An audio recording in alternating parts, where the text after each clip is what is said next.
Let me do the what they call summary of today. The title of this of today is what you call empowering voice, a journey to the promised land. That's the title of this today summation. This subtitle could say celebrating Black History Month. That could be the hashtag. It also has another the month, and it is the month of love. That's another hashtag too. And it's the month of love and empowerment. So I greet you guys from the highland of Dallas Creative Center. I want to thank you guys for listening to this broadcast.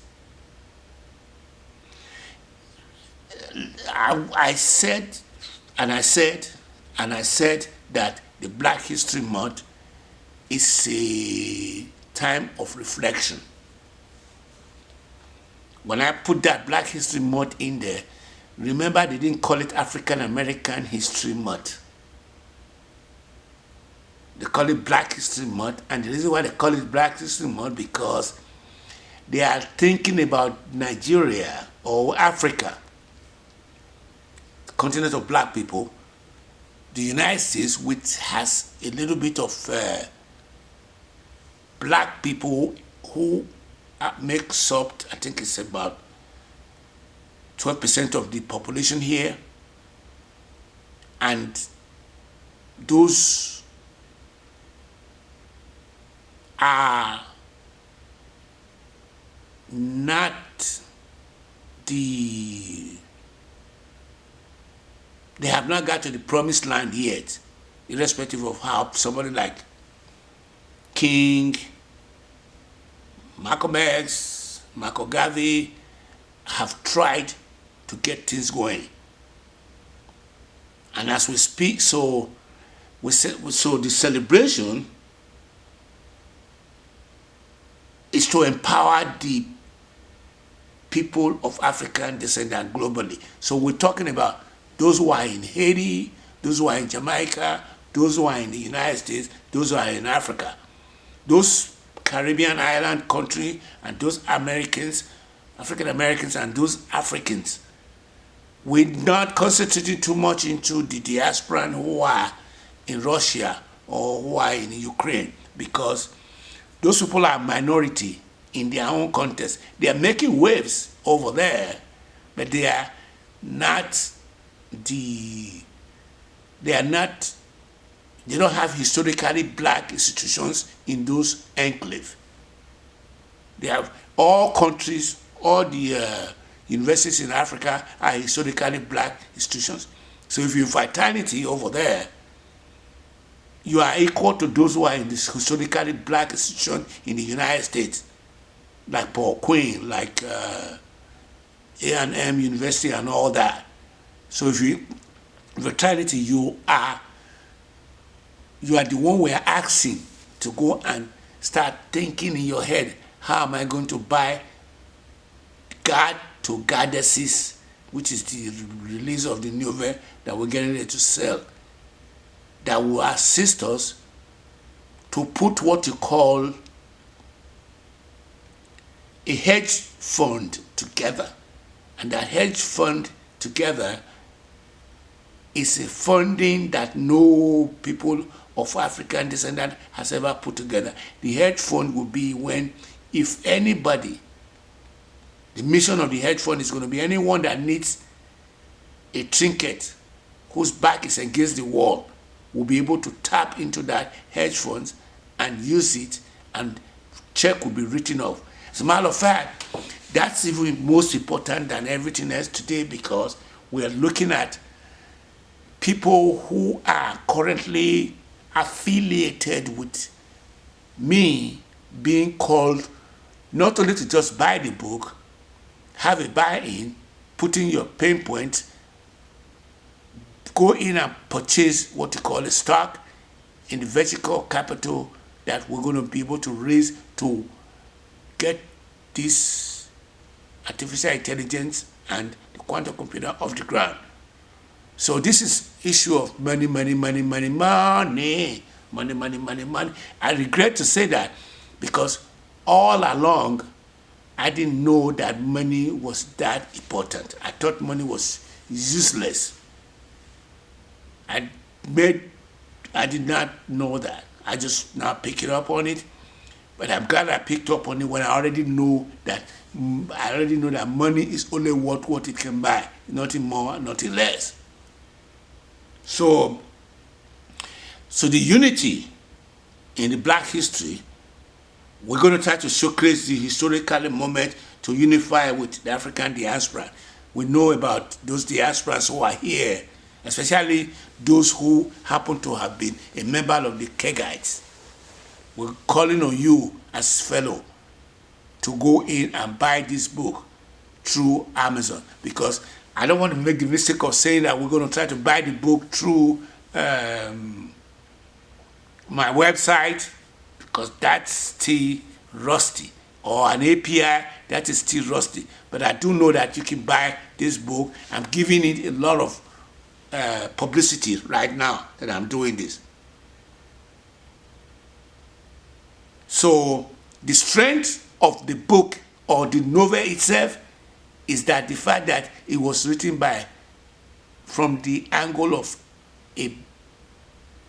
women empowerment to become and unbecome, linked to the empowerment of the original sin to become and not become to unbecome.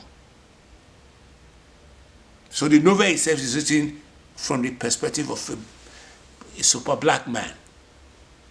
And it was written on the premise of a super black woman, which are the protagonists and all that. Everything here is black. I'm not trying to be racist. I just know that this journey needs to be taken care of, irrespective of what the situation we are. So in a way, we're going to try to say how to find out how we're going to uplift women, and we already got that. We got it by saying that they're going to run as president. And we happen to have had the issue where, as we were saying that, there was a coincidence in which Halle was running, and we are showcasing her because, first of all, she's of color. Because even though she's a daughter of an immigrant, she's of color. They call her a member of the community of color because, in quote and unquote, the member of the community of color runs in the gambit of the Indians, the Hispanolas, anyone that doesn't have who didn't come from the Caucasus Mountain is in that category. The personal story I have to share is that the story related to the empowerment of the unity is that I happen to have been called to supper at a very early age when I was a kid by my first grade teacher, who drew our attention to the fact that we have been dogged. Then I took it literally, and I've been working on that, but I could not do anything about it because I was too young and I didn't have nothing to really pull off. But in between then and now, I have been working it. It's embedded inside my heart, and I've done successfully to be able to make that happen. We're going to go forward. So in conclusion, we're going to try to express what we call gratitude for your participation today, because we love you, and the release of the date of the novel to go on the record is going to be at the end of this month, and we are thinking of what everything we're thinking about is cannot be done. Let me just quickly say that. We can't do it all. We can only do just a little bit. So the whole thing comes to where if you have questions, answers, you can direct it to the to remove pain point info at removepainpoint.com. Info at removepainpoint.com. Info at removepainpoint.com. Or you can send a text messages to 214-498-7736 and we will be able to reach back to you. But there are people out there, I don't want to say this, but I will definitely say there are people out there that could have been throwing their weight behind this project of this nature. They're not doing it. The reason they're not doing it is because they're not doing it because they are thinking, they got their head buried in the sand. They're thinking they're not doing it because they got their head buried in the sand. By buried in the sand, it means that if there is anything to it, they're looking at it as an investment vehicle. You're going to invest, but you're not going to die. I mean, you're not going to die. You're not going to leave. When you die, you're going to take all this money with you. They're looking at it from an investment vehicle. I'm not looking at it as an investment vehicle.